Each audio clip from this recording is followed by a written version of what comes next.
Welcome back to Introduction to Philosophy. Today we're going to be talking about John Stuart Mill, and in particular John Stuart Mill's Utilitarianism, which is his ethical engine for trying to come up with a way to decide when it comes to moral choices. And last time we talked about Immanuel Kant, and we talked about his deontology, and we looked at how you try to make moral choices based on his deontological approach. And today we're going to be talking about how do you approach ethics from a utilitarianistic perspective. And so last time with Kant, we talked about how consequences don't matter, and all that matters is that you're doing your duty. You're acting responsibly according to the responsibility that you give yourself, and it comes from within. John Stuart Mill and his utilitarianism, as we said last time, is going to be the complete opposite of that. It's going to be more of a, it's going to be exclusively a consequences are what matter. The person's intent doesn't matter. And so it's not going to rest on something that comes within you. Instead, it's going to rest on like how you decide on whether or not something's right or wrong. Doesn't rest within you like it did with Kant, but instead it's going to rest on the outside of you with those consequences, and as we'll see, through empiricism and through empiricistic processes is how you make your decision about whether things are morally right or wrong.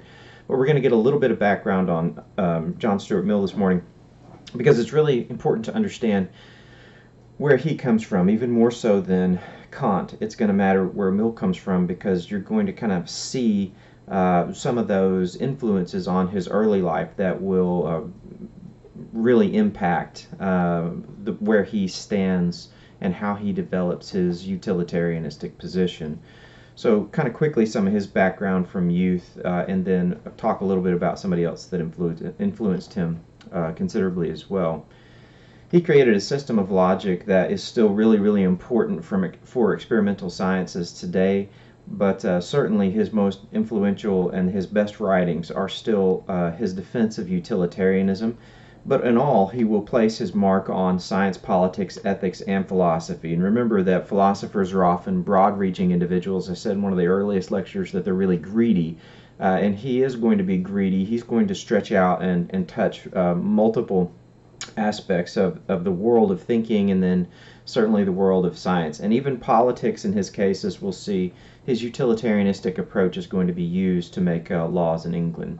His life stretched from 1806 to 1873, and he was a fast learner, and his learning was very, very broad when he was young, and a lot of that has to do with the fact that his father homeschooled him, and his father was particularly smart and particularly well educated as well. And they also had the added benefit of help from Jeremy Bentham. Now, James Mill is the father. John Stuart Mill, J.S. Mill, is the son, and he's the one that's best known. But for a few minutes here, I'm going to talk about James, because obviously his father homeschooling him here is going to have a tremendous impact on the son. And so James, the father, put his son through the Greek and Latin classics. And when I say he had his son read the Greek and Latin classics, he had his son reading them in Greek and in Latin, and John Stuart Mill was reading them in both of those languages by the time he was 8. And so what we're going to find here is that John Stuart Mill is a bit of a prodigy when it comes to learning. He's going to be incredibly intelligent, and he's going to be incredibly intelligent from a very young age, and he's going to continue to show this type of learning throughout his life.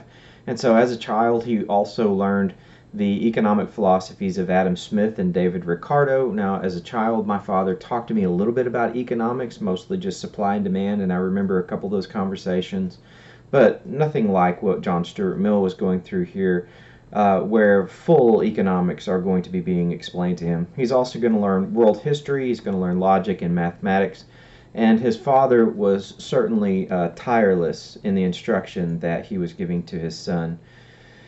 Not only did his father try to bring a tremendous amount of education to his son, but he also kept him away from other boys and away from their vulgar and their mundane habits of thinking, and I'm going to broaden that a little bit and say just the vulgar and mundane activities of most young boys as well. And we're going to see how this influences Mill later on when we're talking about his utilitarianism. basically, he's going to keep him. I mean, this is not from the history, but from just trying to get you to think about it in this way. He's going to keep him out of the boys' locker room and out of those kinds of mundane and vulgar jokes that little boys tend to tell. He wanted to keep him away from that type of thinking and make sure that his thinking was, I'm going to say, pure, not from a sin perspective, but more just from the perspective of he wanted to make sure that John Stuart Mill's habits of thinking were all along the lines of something more uplifting and something more important than, say, for example, something like a toilet joke.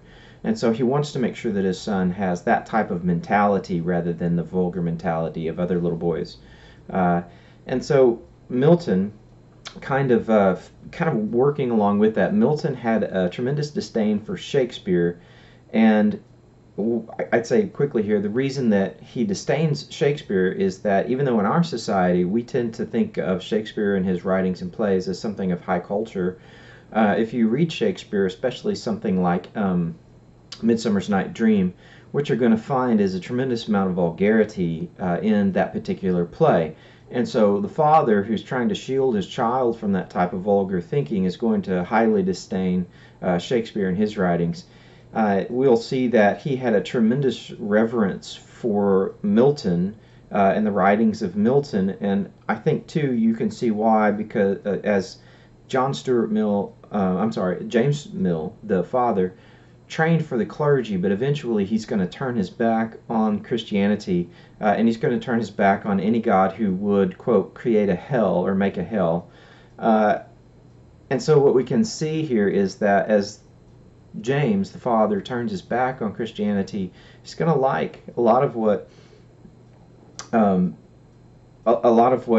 Milton is going to write, because Milton wrote quite a bit of satire about Christianity and the Catholic Church. Now, Milton was a Christian, but he was still writing sarcastically about that particular church. And so we'll see that his father uses that, and that's kind of part of John Stuart Mill's education. It's going to be important that we understand that James, the father, really did understand. Like I say, he was trained for the clergy, but he's going to reject a lot of religion as basically useless, is a good way of saying it. And so it's going to be useless, and we'll see that impact, we'll see that influence John Stuart Mill and his writings in utilitarianism. So John Stuart Mill, there was a family, the Stewart family, that is going to have tremendous impact on James the father, and they send him to Edinburgh. And if you remember, Edinburgh, we talked about earlier in another lecture, was the Scotland of the North, where if you wanted the best education of the day, that's where you went. And so James, thanks to the Stewart family, got to go and get his education at Edinburgh. And that's why John Stuart Mill, that's why his middle name is Stewart, because the Stewart family had so much influence on the father and his education. So eventually, the father is going to write a work on the East India Trading Company. Now, if you've seen the movies, like the Pirates of the Caribbean movies, you hear the East India Trading Company referred to in those movies, and it really was a company, and it was tremendously influential in trade. They sailed all around the world and were making a tremendous profit, and they were highly influential. So it wasn't a made-up thing for that particular movie, it's a real thing. And so James, I'm so used to talking about John Stuart Mill. James Mill, the father, was an employee of the East India Trading Company, and while he was at a post in India, he wrote a history of India, and it became a very influential work, and that secured the Mill family financially. And so from then on, because of that publication, they did not want for money. Now, remember, that's in a day and time when books were really, really rare, hard to come by. And so if you wrote an authoritative work on something, then it could set you up for life. I think we saw that happen with another writer in another lecture as well, and so here again with the Mills. So with the father educating his son, we do find that he overemphasizes the need for John Stuart Mill, for the son, to hone his intellect. And so much so that later on what we find is that John, um, he he becomes too separated, like his mind becomes too separated from his heart, and eventually he's going to write about a depression that he goes through, and he claimed that the depression was finally lifted when he turned to the lake poets and he found that kind of the romance, and he found the emotion there that's contained in all these other writings, the writings that his father often ignored and didn't make part of his education because he was trying to overemphasize the head over the heart. And so John Stuart Mill, after he finds the lake poets and finds this kind of the ability to have a heart and a head that are linked together, he says that emotion lifted.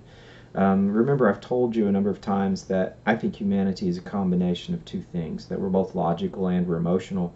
And I think with John Stuart Mill here, it's a really important example of that humans are both, and to ignore one or the other over one over the other, we do so at great peril. And so we want to try to make sure that we're balancing both of those, because we need both of them when it comes to making a lot of life decisions. And currently we're in ethics, and so I believe, and this is just for me, but I believe that we need both when we're making moral decisions as well. We have to have logic, we have to have emotion, and somehow we have to balance those two things together.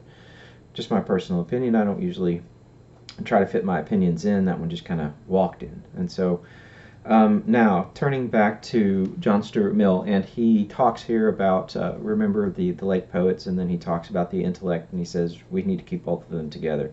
One of the tremendous influences on John Stuart Mill is going to be the French writer Auguste Comte, and I'm not going to go into tremendous detail with Comte, other than to just say that the really important aspect of what he brings to Mill is what Comte calls his 3 stages. And he says that humans go through these 3 stages. Now, not necessarily all humans go through all 3 stages, but that humanity goes through 3 stages, as it were.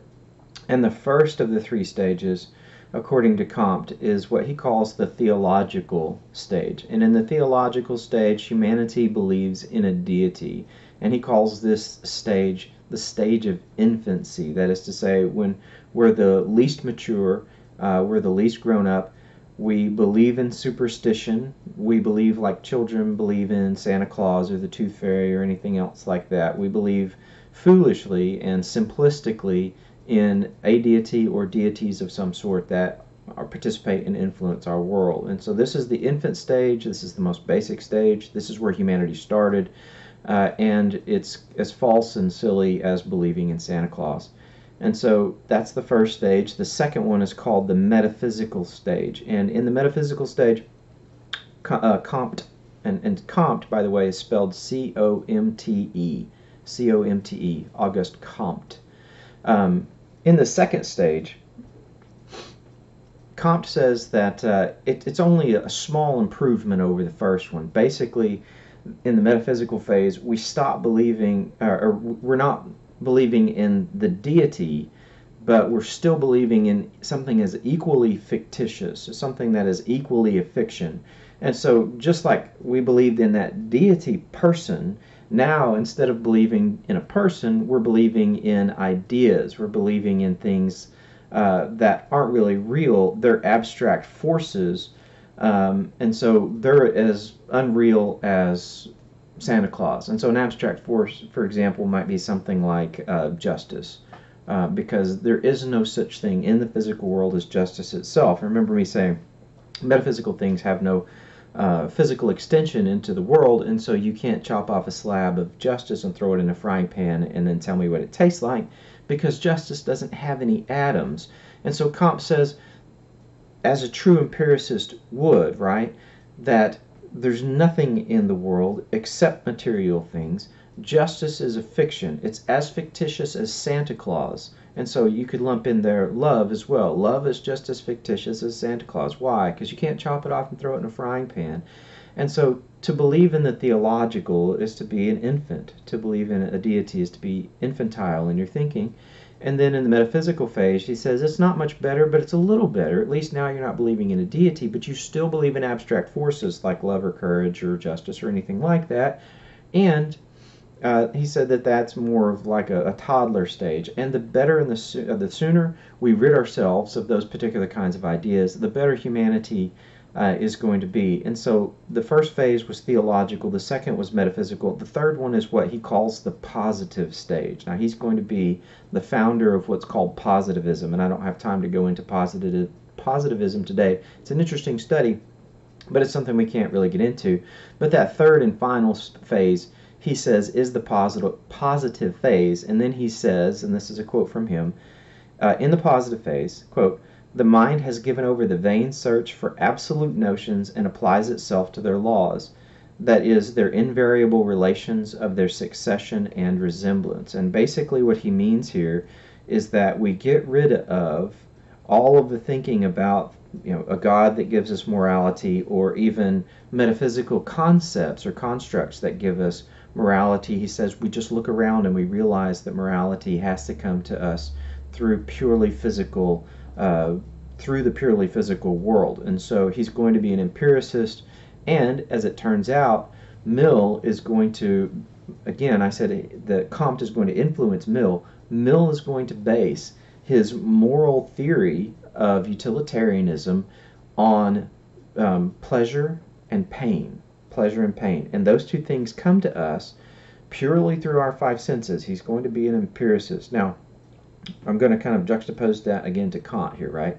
Remember, Kant said that things come to us not through our five senses, but there is that metaphysical realm where we know there's something inside of us, not our guts, not like Hume, remember?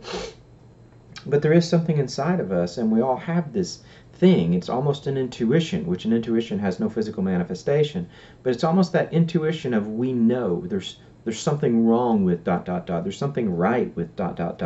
And so with John Stuart Mill here and his utilitarianism being influenced by Comte, he's going to say no such thing. That's that second phase where you're in the metaphysical stage, you're a toddler, and you believe in fictitious things like justice or courage, or any of those metaphysical ideas. And Mill wants to get rid of all that and say all that we really truly know comes to us through our five senses, and we judge things as being morally right or morally wrong based on the degree of pleasure or pain that they bring to us. And so all utilitarianism is going to be based on those two those two foundations, or those two guides. If it brings pleasure, it's good. If it brings pain, it's bad. Now, it's not quite that simple, because Mill is going to know, he's going to understand the hedonistic paradox as well, right? So we'll get to that. So it's not quite that simple, but in a nutshell, quickly, that's basically what utilitarianism is going to come down to. All right, Mill wants us, remember I said that he gave us a logical and systematic way of understanding the rules of science, and what Mill wanted to do is he wanted to approach ethics in a scientific fashion as well. So he's trying to develop a logical scientific approach that will allow us to decide when it comes to moral questions. And so science, at this time, science is, it's relatively new. Now, it's not. I mean, it's been going on for several centuries at this point. But formal science, as we're beginning to understand it, and what will turn into the science of today, is really beginning not just to form, because it starts forming much earlier, but it begins to start to take hold, and people are really starting to see the usefulness of this. Not just the scientists themselves, but other individuals are starting to see the usefulness of this, and how things are a little more pure when it comes to science. Now, remember when in the philosophy of science lecture we talked about science is pure, but scientists are not, right? And so that's kind of what they're starting to see. Hey, science is pure. We can learn true and exact information if we approach things from this scientific perspective. And so it starts to explode. And so Mill here is saying, well, let's approach morality from a purely scientific perspective, and let's see what that can give to us. And so he's trying to discover a means of approaching that from a scientific perspective, and in this case also, again, say an empirical perspective. Now,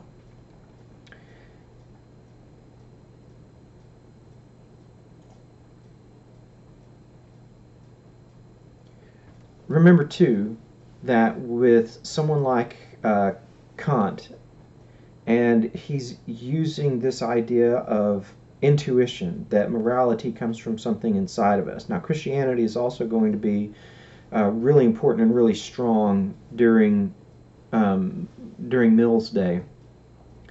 And so what Mill is trying to do is he's trying to give a different approach. And why give that different approach? Well, remember that Mill's father had very little use for Christianity and for that God that would create a hell, right? And so certainly there's going to be that bit of nurture that's part of Mill's perspective, in that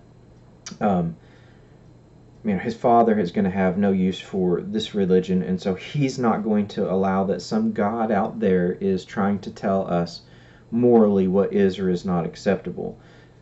But Mill is also trying to get away from the Kantian notion of that there is that intuition, that non-material that inside thing that lets us know that these things are right and wrong. He's trying to get there through science, which means he has to get there through anything that has physical extension, because that's what science studies. Remember us talking about how science studies things that have physical extension, but it can't study things that don't have physical extension. And so with Mill here, he's trying to get away from that, trying to get away from theology, remember Comte's three stages. He's trying to get away from the theological and the metaphysical, and he's trying to get to what Comte called the positive, right?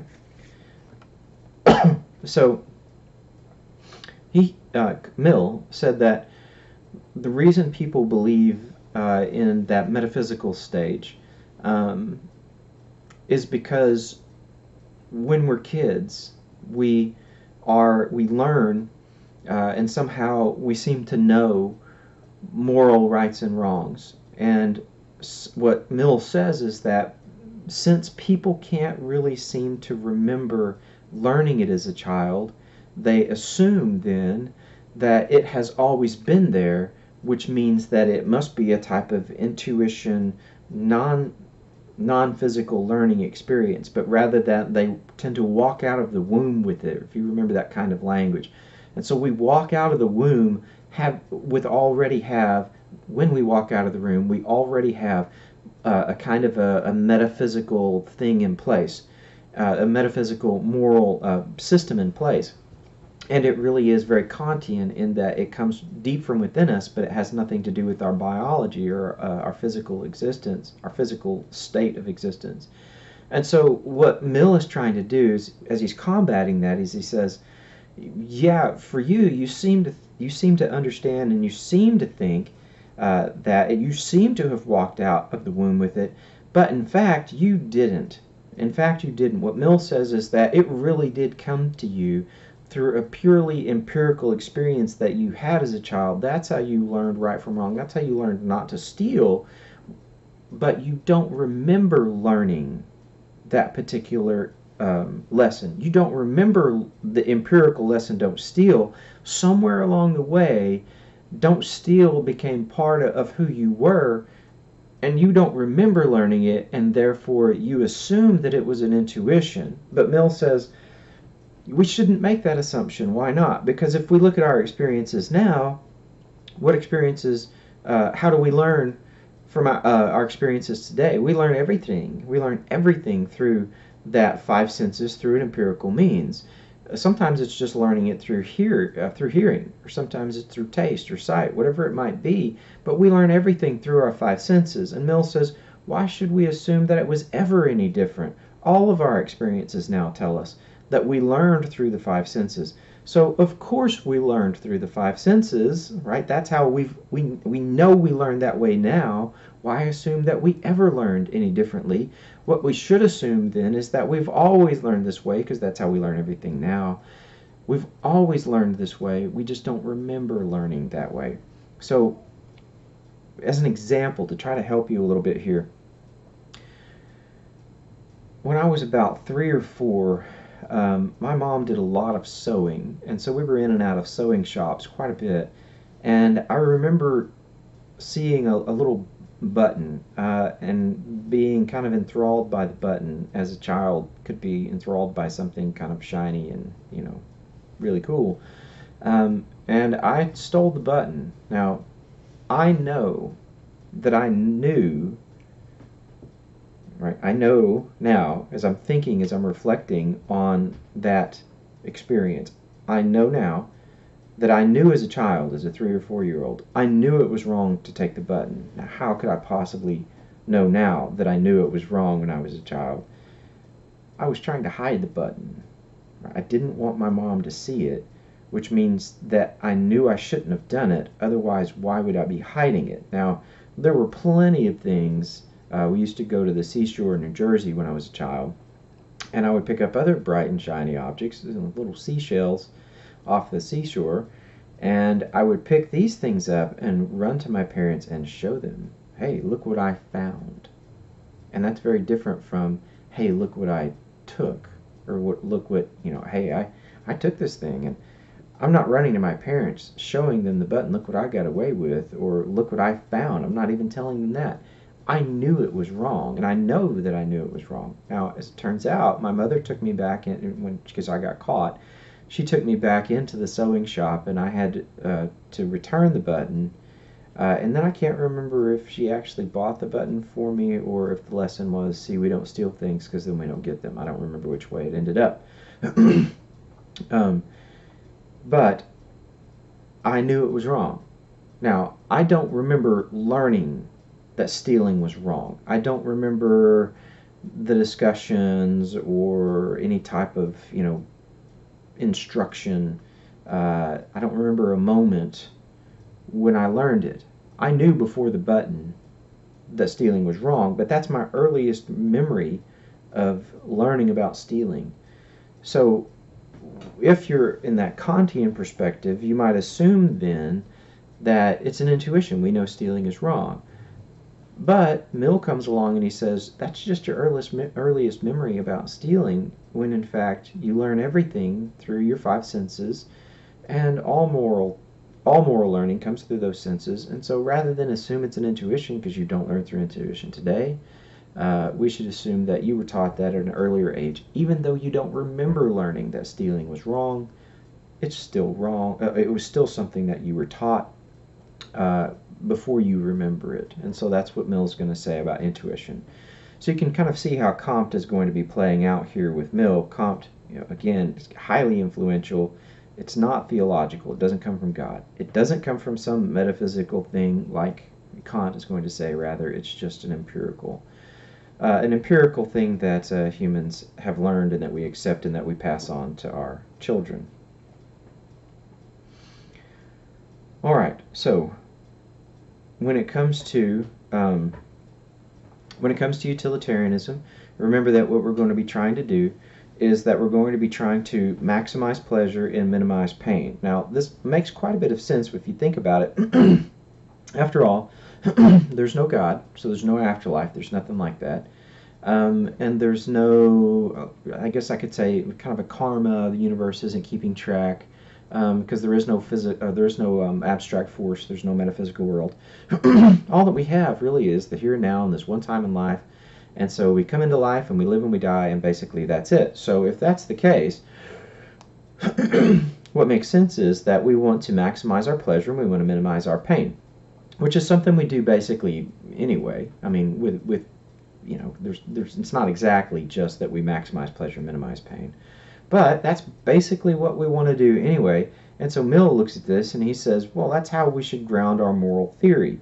So if a practice brings more pleasure to more people and less pain, if it brings more pleasure to more people, then it's right. If it brings more pain to more people, basically then it's wrong. And so he sets about trying to set up a test so that we could figure out if actions do in fact produce pain or pleasure, and then we can know if an action is right or if the pain or if the action is wrong. Now, this isn't purely that kind of it's not purely Epicurean. It's not purely hedonism. If you're familiar with the hedonistic perspective, The hedonists, and it's not really quite fair true of hedonism. You have to take an ethics course in order to really see how hedonism should or could work. Now, a lot of times hedonists are basically just what's said of them is that all they do is spend all day looking for ways to please themselves. And I think that's probably not true of most hedonists, and I think most hedonists would probably say, yeah, that's right, there's more to it than just looking for the pleasure of the moment. And so Mill isn't just looking for that pleasure of the moment either. It's much more sophisticated and well thought out. And we would expect that from Mill, hopefully, even from just the small amount of background that we've talked about here. But with him, there's more to it than just that. With Mill, remember, his father tried to have him avoid vulgar habits and vulgar thinking. And so it's not just about the pleasure of the moment, but rather it's about more of an uplifting life. And so he, in a way, is trying to figure out and trying to bring about, through moral choices, through good moral choices, an uplifting and good life that when one looks back on that life, they would say, and it brought me tremendous pleasure, and I would do it again, more significantly, and this is really the kicker, more significantly than just I would do it again, but it's a life I would want for my children to have, right? Now, I've talked to any number of individuals who spend their lives in drugs, or spend their lives in bars, or spend their lives looking for that next moment of pleasure. And one of the most telling questions that I like to ask those particular audiences, would you do it again? And most of them are like, nah, probably not, right? I mean, most of them are going to say no or probably not. But when I look at them and I say, is that a life that you would want for your children to live? Overwhelmingly, the answer is no. And it's not just no, it's no.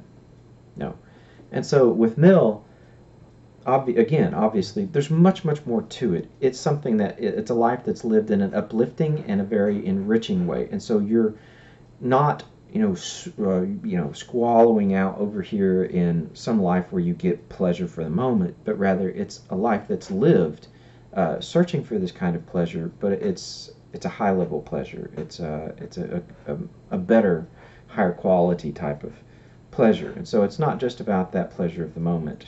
It's much, much more well thought out than that. All right, but it is about the search for pleasure and pain, and it's about the search for pleasure for the greater number of people, or the greater amount of pleasure. And so more pleasure means more ethical, or more pleasure for more people means more ethical. Now, Jeremy Bentham is going to be one of the originators, or at least one of the best known people who begins writing about utilitarianism. But within Jeremy Bentham, what we're going to see is that he really only focuses on the quantity of pleasure, and he doesn't focus on the quality at all. He just focuses on quantity, and in fact, sometimes Bentham's utilitarianism is called a pig's morality, because you really could, like a pig, like a hog, just say more pleasure is good, so wallow deeper and wallow longer, and right. And so it's more of a pig's way of thinking, because they don't show restraint. More is better. And so with Bentham, he really does overemphasize quantity. And so for Bentham, you might think of something like a game of tic-tac-toe is going to be better than, say, playing on Xbox if you get to play tic-tac-toe longer. Now, having played tic-tac-toe and having played Xbox, I can tell you I much prefer Xbox. And if you said to me, you can have the pleasure of playing on Xbox for 15 minutes or playing tic-tac-toe, for 30 minutes, well, I'm going to choose Xbox. Yeah, but I think I said that right. Xbox for 15 minutes or tic-tac-toe for 30 minutes. I'm going to choose Xbox because even though it's a shorter amount of time, it's a more pleasurable quality of experience than, say, tic-tac-toe. But with Bentham, he focused it exclusively on the quantity, and so a large amount. Or say if you said you can eat either a pound of hot dogs or half a pound of steak, Bentham is probably going to say you pick the hot dogs. Why? Because there's more of it. It's the quantity that matters. Mill is going to come along later, and he's going to add in quality. And so with Mill's measurement, with his scientific approach here to trying to figure out morals, it's not just going to be the quantity, it's going to also be the quality. And so both of those are going to come into play. He's going to say you have to be having a high quality experience. And so within him, he's going to say that what we should do here is that we should choose the better of two pleasures. And when we say better in this case, we mean the more uplifting, the more enriching, the one that's going to bring to you a better, greater, more pleasurable, more enriched life, right? And so it's not going to be the lower one. It's not going to be something that is mundane, or even in this case vulgar, in the sense of that common, right?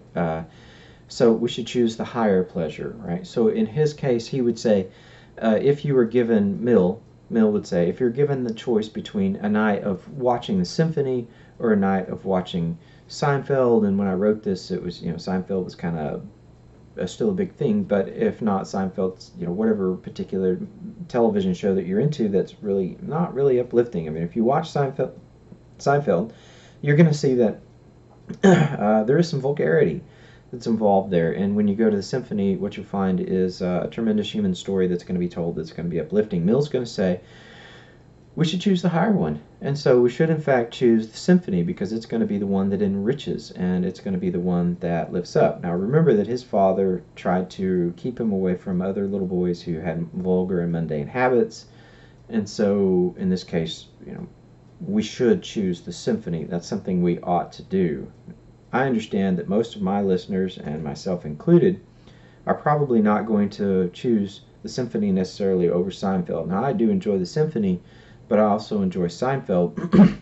And if you gave me a choice between the two, it would be it'd be a tough one. I don't get to go to the symphony very often, but which one would I pick? All things being equal, like if I have an equal experience number of times with the symphony, equal experience number of times with Seinfeld, well, Mill says we should choose the better, the more uplifting. Now, part of what happens here with Mill is that when he starts talking about better, better quality experiences, what he does here is he introduces something that I'm not sure he quite accounts for. He introduces an expert into the scenario. That is to say, he introduces someone into the experience who better knows what we should or should not like, right? What we should and should not prefer.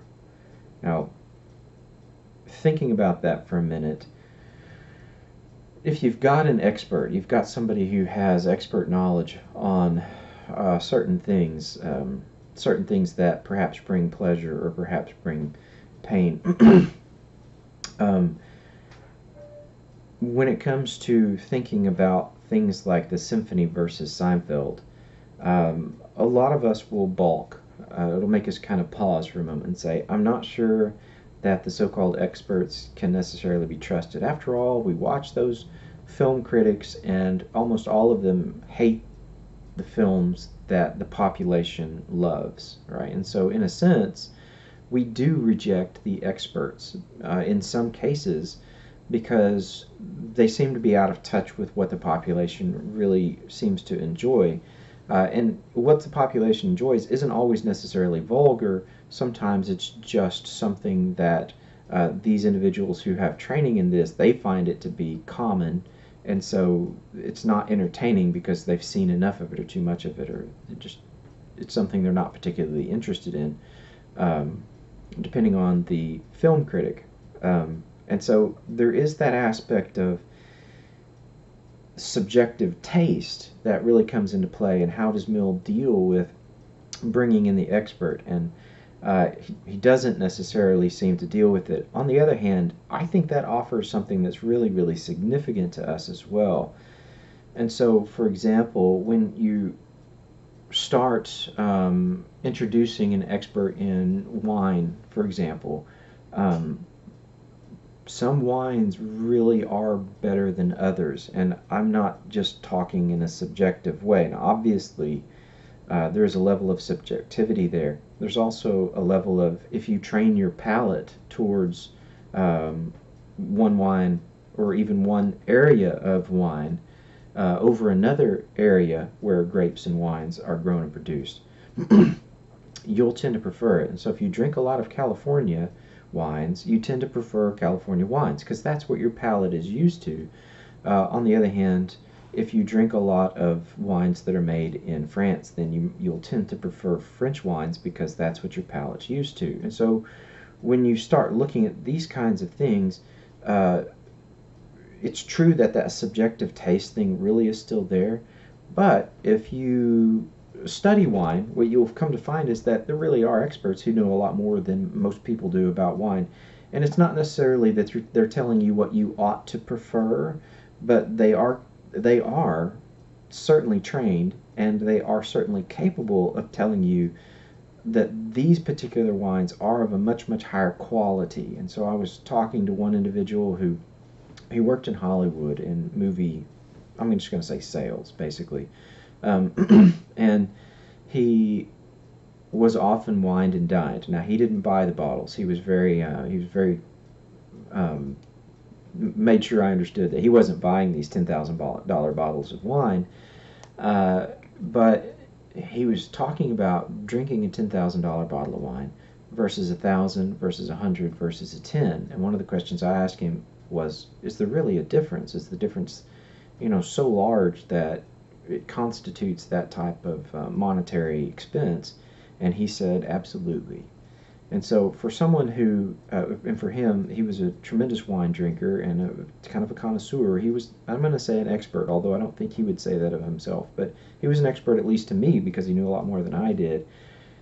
And he sits down and he says, if you get a hold of a $10,000 or 1,000 or 100 or 10, you can tell the difference. And so with the experts, with someone who has a lot of experience in the world of, we're staying with wine, in the world of wine, there really are experts who can tell us better than, for me, for example, who've never drank a $100 bottle of wine. I've never sipped any of that. I have no idea what that might taste like and what the difference might be.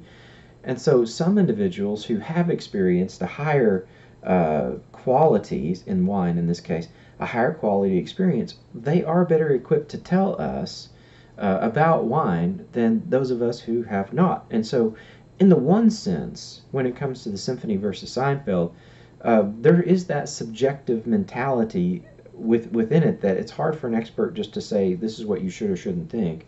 On the other hand, the experts really do matter. They really do matter, and they really do have something to offer. They're not necessarily the final word, but Mill recognized, and I think recognized rightly, that there is some aspect within that of that we need to turn to someone who is an expert and has a better understanding and more experience than we do when it comes to determining things that are so-called more good or might bring more pleasure or are of a higher quality experience than others. After all, if we've never had that kind of high quality experience, what can we really know or what can we really say?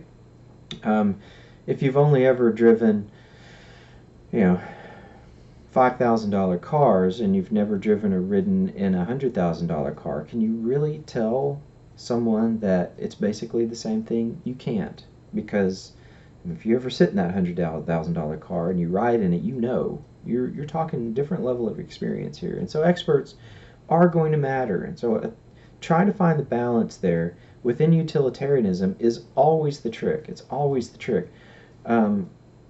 And it's never really quite lined out in Mill as to exactly where and how the balance should fit together. He talks about more pleasure and more pain, but when it comes to really laying out a scientific, systematic, point-by-point, very clear process, what we find is that within utilitarianism, it's not that clear and it's not that simple because the human experience is not always clear and it's not always simple. And just because something brings that kind of greater pain or greater pleasure, it doesn't necessarily mean that it just therefore falls on this side of the scale or that side of the scale. There is that hedonist's calculator that seems to kind of plague Mill. And that hedonist calculator is the idea of that we take something that brings pleasure and we put it on the scale versus something that brings pain and we put it on the scale. The problem here in the hedonistic calculator is that sometimes something might bring pleasure in the moment, but it could bring greater pain in the future. So for example, if you're going to college right now, which you are, unless you're just kind of odd and you're just listening to these lectures for pure joy of listening to me. But if you're in college and you're trying to get that degree right now, you're putting yourself through a bit of extra pain, aren't you? And that pain right now is going to bring greater pleasure in the end. Once you get your degree, better job, better life, and so more good, more pleasure on the back end. That's what you're after, and more good even for your children, which is going to bring more good to you, because if your kids are happy, you're happy, all those things, right? So you're willing to accept a certain amount of pain now in order to get a certain amount of pleasure later, and that's kind of something that is helpful, and Mill would say yes to that, because the pleasure, the life with a degree, is wholesale, meaning overall, is going to bring more pleasure and less pain. Now, if you're just overwhelmed with the pain of having to sit through a philosophy class, then you might not do the work, or you might drop out of the class, and that would bring you pleasure now, but it's going to bring you more pain later if you don't get your degree, right? So now you might go take another class and stop taking mine and take somebody else's and still get your degree. But if you just drop out of college, it might bring pleasure now, but the pain of an entire life, not having a degree, therefore less money, therefore not being able to provide as much for your family. Pleasure now, more pain later. A little bit less or easier one to see is certainly when it comes to, I'm going back to alcohol. Now, drinking quite a bit of alcohol now might be pleasurable, but later tomorrow or whatever, it might bring more pain, right? And so it's not about just pleasure and pain. It's not that kind of extreme thing. It's trying to find that balance. But within Mill, I have a hard time really outlining exactly where the balance is and exactly where the balance should be. And so it's one of the struggles that Mill and utilitarianism is going to face. He doesn't really just detail out, and make it really obvious and scientific, like a lot of other scientific tests are very specific. And so what we find is that it's more of an kind of an ooey gooey, that the human experience is more of an ooey gooey type experience. I like to say that humans are not waffles. Waffles are laid out in that nice little square, and if you put syrup on your waffle, you have a little square of syrup over here, and your little square of syrup over here, and another square over here. And all the squares and all their little syrups in that square, they just stay separated. And humanity is not like that. We don't stay kind of stuck in our nice little square with our nice little syrup. When it comes to humans, we're not waffles that stay nicely separated over here. So we don't keep our work life over here, and our family life over here, and our political life over here, and our monetary life over here. We don't stay separated like that. Instead, I like to say we're plates of spaghetti, because a plate of spaghetti is this, kind of mass of noodles. Now, each noodle is its own little individual noodle. So imagine you've got your political noodle here, and then you've got your religious noodle here. Well, those two, you can, string them out on a plate and separate them like this, because they are their own noodles. And so you can think about politics on its own, or religion on its own. But in life, when it comes to deciding within political and religious things, your political noodle and your religious noodle are going to wrap up and touch and be all interwoven, just like a big messy plate of spaghetti. Now, unless you're just really weird and you take every noodle and you just stretch it out on the plate individually, right? Most of us eat our noodles, and most of us live our lives in this huge, just lumped up, and they all touch, and there's no just nice, neat separation. Sometimes we're told, keep this, your work life and your personal life separate. Nobody can do that. When you go to work, your personal life comes to work with you. If it's good, well, that's and if you bring a bad personal life, that goes with you. When you go home, try to tell me that you don't take your work home with you. Of course you do. What happens to you at work affects your home life, and what happens to you at home affects your work life. We're not nice little compartments of waffles. We're plates of spaghetti. It all runs together. And so with Mill, I think Mill wanted to try to take he wanted to try to take morality and, kind of string it out and make it its own little thing over here and make it nice and neat, and instead it's ooey and gooey. And that seems to be the human experience, is that we're ooey and gooey. We're plates of spaghetti. You can't just make it simple and pleasure and pain. That really doesn't seem to be something that we can just have, because it's never simple. And kind of an example of it's never simple, there are two things that kind of came out in utilitarianism. There was something called act utilitarianism and rule utilitarianism. Now, act utilitarianism is exactly what it sounds like. In act utilitarianism, you have to decide each and every action, if each and every action is morally right or wrong, with just within that particular activity. And so you have to look at pleasure and pain for every single action that you perform. One of the kind of downfalls for act utilitarianism is that if you try to live according to act utilitarianism, and you have to try to gauge every single action as morally right or wrong based on the entirety of the situation, weighing all the pleasure, both present and future, versus all the pain, versus, both pleasure and future. Should I do this? Should I do that? It's going to take you a tremendous amount of time. In fact, you're going to spend almost the entirety of your life just trying to figure out if, just thinking about all of your actions and trying to figure out if they're morally right or wrong. So should I steal this button, right? Well, here are all the pleasures that I might receive from stealing the button. Here's all the pains that I might receive from stealing the button. And probably by the time I sort through the list of pleasures and pains, the moment of stealing the button is going to be lost, right? It would take a tremendous amount of time and effort to live purely as an act utilitarianist. But on the flip side of that, there's rule utilitarianism. And within rule utilitarianism, basically what you do is you look for general rules and you try to apply those things. The problem with rule utilitarianism is that you're no longer necessarily looking at pleasure and pain. Now, what you might do is look at pleasure and pain at some point and say, well, the pleasure here, the pain here, and so as a general rule, I shouldn't do ... Why not? Because as a general rule, pleasure and pain. As a general rule, this activity will bring more pleasure than pain, therefore I should do it as the rule. As the rule, I should do this thing. As the rule, this is going to bring more pain than pleasure, and so as a general rule, I shouldn't ... Now, one of the problems with rule utilitarianism is that it looks an awful lot like some of the other non-utilitarianists' moral ways of thinking. And so, for example, there are certain rules within deontology: never lie. Well, I mean, that's nothing like utilitarianism. That's a rule mentality versus a pleasure versus pain. Think about it, try to figure it out, put it on the balance, put it on into the hedonist calculus and try to figure out what brings more pleasure, what brings more pain. And since it looks nothing like that, can we really say that rule utilitarianism is truly utilitarianism at all? It looks more like a theological perspective on ethics, that God said, here's a rule, do this or don't do that. Or the deontological, I put these rules on myself, I'm duty bound to do or not do these things.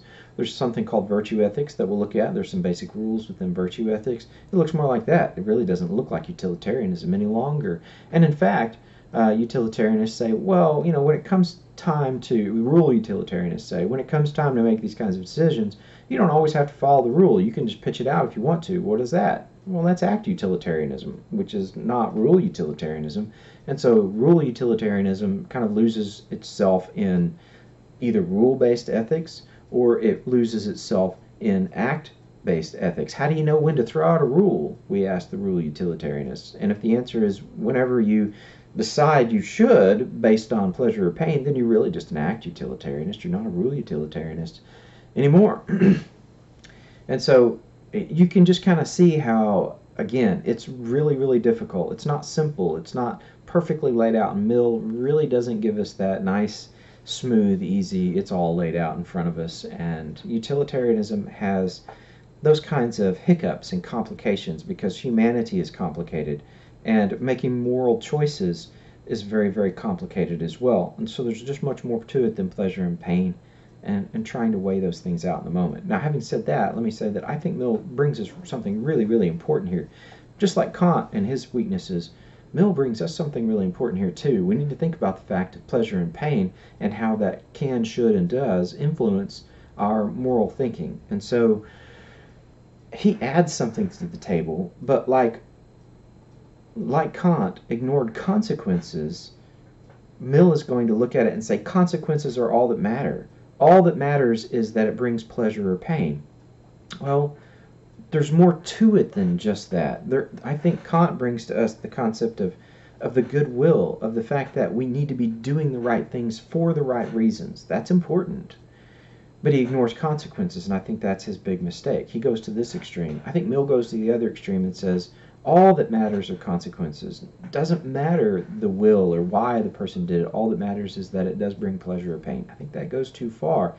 I think if we take the two and we start looking at these two extremes, maybe we can see what they add. It's important that we understand what they're bringing to the puzzle, what they're bringing to our experiences, but maybe they go too far in each of their respective directions. Again, that one happens to be my opinion, but I think they both bring something to the game, but I think there's more to the game than each of them has brought.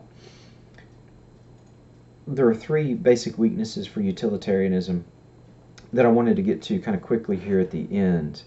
I think the first one's probably the most significant. And remember that for Mill, what's morally right or wrong depends on bringing the greatest amount of pleasure. But for Mill, it also means bringing the greatest amount of pleasure to the greatest number of persons. Now, that's part of utilitarianism. So if what you're about to do brings more pain to more people, then you shouldn't do it. If it's going to bring more pleasure to more people, then you should do it. Now, that gets really complicated, but let me give you one of the positives of this. John Stuart Mill was a huge supporter of women's lib, that is, women's liberation, and in this case, he was a big supporter of women getting the right to vote. And part of that was his utilitarian perspective, because if women can vote, it's going to bring more pleasure to more people because they can make their political voice heard. And since women are actually the majority, I think 54%, somewhere in there, of the population are women, there are more women in the world than there are men in the world. And so if women have the right to vote, there's going to be more pleasure because more people will have the opportunity to make their political voices heard. And so it's actually a good thing, utilitarianistically speaking, for women to have the right to vote. And I think non-utilitarianistically speaking as well, but for Mill and utilitarianism certainly, it's going to bring more pleasure than good. So I think utilitarianism brings something in that world, and it adds something, and I think that's a good reason for thinking that women should have the right to vote. There are other good reasons, but I think that's one good reason for thinking that women have the right to vote, that they should have the right to vote. Now, in that case, you bring more pleasure than you bring pain to the greater number of people. And so, good, it works in this circumstance. Does it work in all circumstances where if we bring a greater amount of pleasure to the greatest number, then it's morally right or it's morally acceptable? Well, think about it for a moment. In the United States, when slavery was part of our culture, when that was something that still existed in the United States, the greater population was not slaves, and it brought greater pleasure to a greater number of people to have a minority of people, in this case, enslaved. Now, the reason I say it brought more pleasure was that it really did cause a huge economic boom within the United States that allowed the United States to begin to catch up and compete with other countries who were financially not just stable but advanced, like tremendously wealthy nations. Now, the reason it does that is because if you think about it for a minute, imagine that you've got a business that's failing, it's in the red, you want to bring it into the black. One of the most expensive parts of any business is paying your labor force. So if you don't have to pay your labor force, you'll have a tremendous amount of money that you're not spending, that you're not putting out of your business. And so if you're trying to run a cotton farm and you have to pay people, I'm just going to say $1 a pound. If you have to pay people $1 for every pound of cotton they pick, then that's a lot of money going out of your industry. And so it's not money that you can then put back into your business or put into your local economy. And so you're going to be kind of losing that money to that labor force. Now, if you only have to expend, not pay, if you only have to expend, say, 10 cents per pound of cotton, then you're going to be making more money, and you're going to be able to put that back into the economy around you and back into not just the local, but even into the national economy. So if you have a free labor force on your cotton farm, you're going to make more money, but it's not necessarily just money that you can keep, for you and yours, just for your family. You don't necessarily have to hoard it. You can go out and invest in other places, and by using that investment, you can grow the entire economy. So less expenditure on labor force means more money that goes back in. You get the same product. You get the same pound of cotton, but in one case you're paying $1, and in the other, I think I said 10 cents. Because you still have to feed and house the slaves, even if it's in a shack and even if you're only giving them pig feet to eat, you still have to provide, some of those of the basic needs that all humans have to have. And so, say you're spending $1 versus 10 cents. That's a huge economic boom. So it could be that slavery might bring a tremendous amount of pleasure to a greater number of people. If the U.S. economy starts to tank, really tank, then really all we need to do is just go find a free labor force and bring it in, turn them into slaves, and push that economy right back up. Does that therefore mean that slavery is right? Because it brings the greatest amount of pleasure to the greatest number of people. But does that mean it's right? Does that mean it's morally okay? Now, Mill didn't think so when it came to slavery. And I think most of us today are still going to say that the answer to that question is no. So there's more to it than just maximizing pleasure for the greatest number of people. Kind of another example of that, in World War II, after the Japanese attacked Pearl Harbor, and I like to call it sneak bombing because it really was a sneak bomb.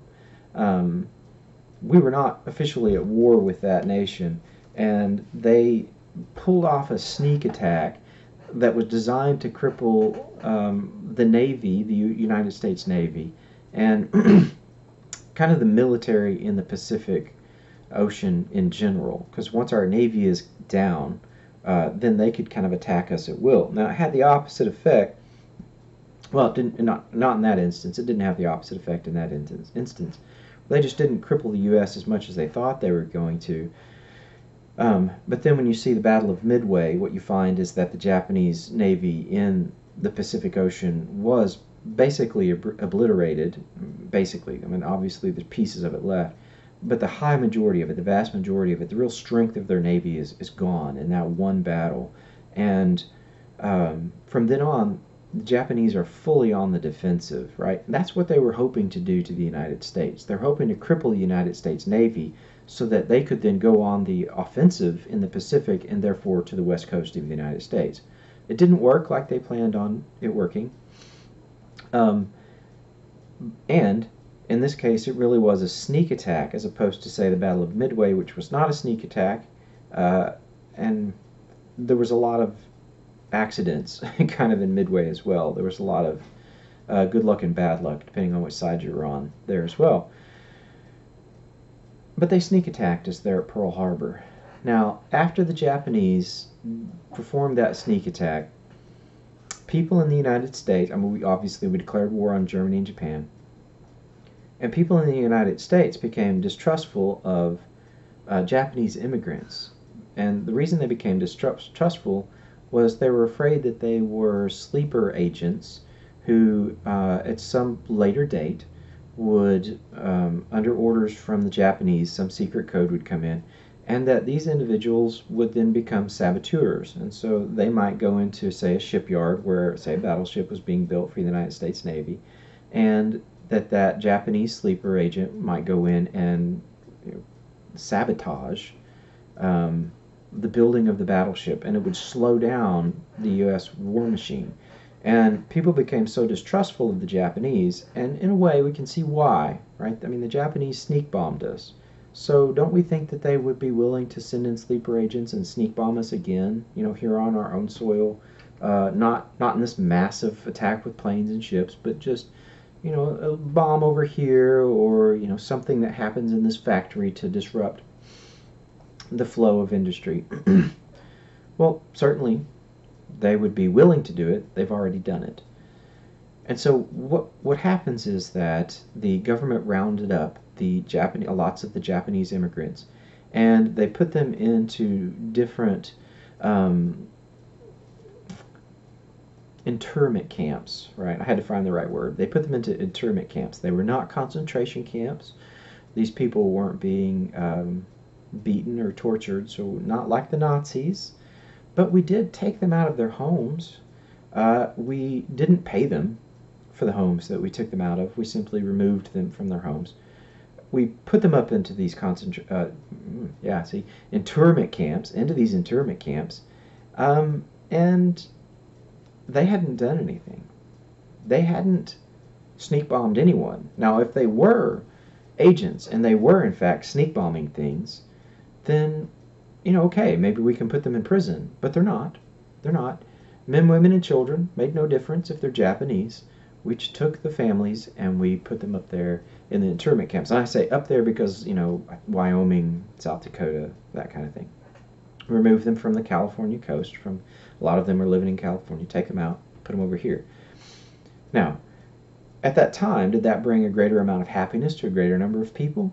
Yeah, absolutely. The greater population of people in the United States at that point were happy that the government was doing that, because we're at war with the Japanese and we're trying to protect ourselves against Japanese interference in the form of sleeper cells. It brought the greater amount of good, or the greater amount of pleasure, is what I should have said. It brought a greater amount of pleasure to a greater number of people. Did that make it right? Did that make it morally acceptable? What's funny is that here in my classroom, I get some students who say yes and some students who say no. And it's not always equally split. Sometimes the voice for is higher. There's more people who are saying, yeah, we should have done that. And sometimes the voice for no, we shouldn't have done that is more. And so I never really know which side is going to be landed on that particular issue in my classroom. Should we have done it? Well, it brought a greater amount of happiness for the greater number of people, so should we have done it?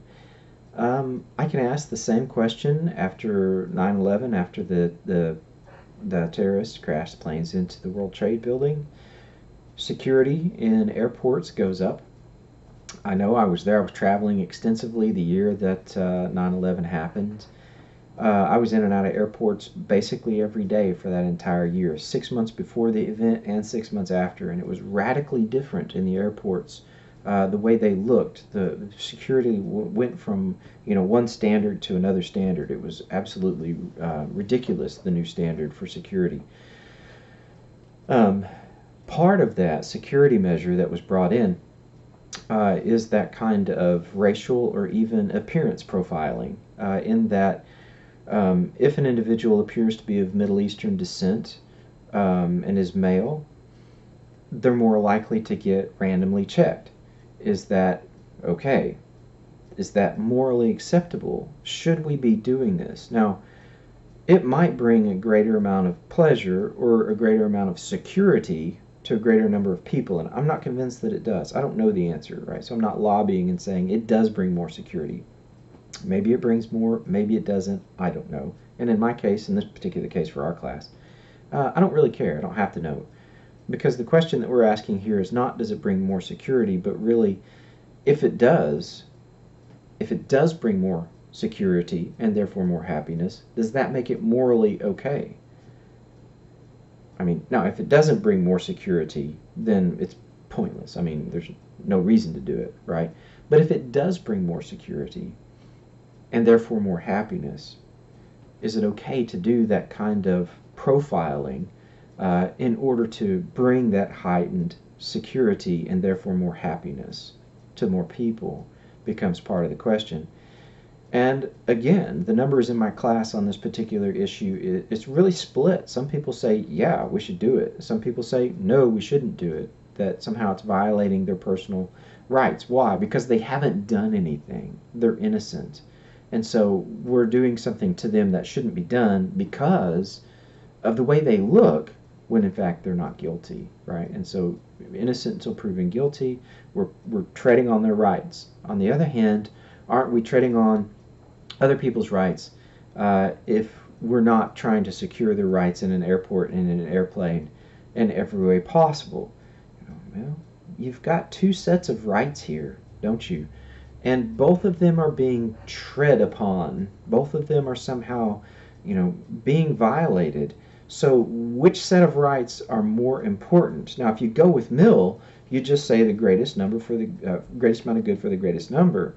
And if you kind of looking maybe over even at something more like a Kantian perspective, then the greatest amount of people have nothing to do with whether it's morally right or wrong. And so again, you can see how these two positions, they bring something to the table, because the greatest amount of pleasure for the greatest number matters. On the other hand, don't the minority rights of other individuals in the culture and in the country matter as well? And yes, they do. So how do you decide which one matters when, and therefore make a law that determines that this is the right way to behave, or this is the right way to behave?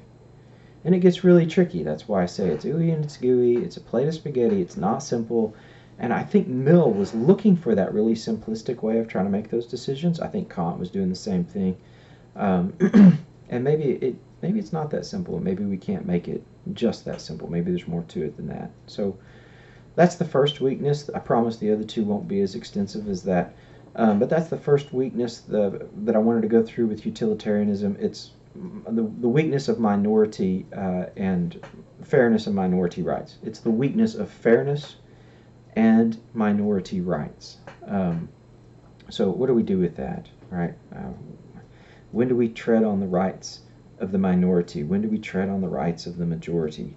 How do we decide? Isn't there more to it than just pleasure and pain? Yeah, I think so. So if you want to start a really good fight among your friends or family, bring some of this up. Choose a side and step back and enjoy the pain, because the fight will certainly rage. If you've got friends with different opinions, people will get very, very impassioned about this. So which is it? Which way should it go? All right, the second of the three problems or weaknesses for utilitarianism is the problem of conflicting rules. And this one's really pretty simple.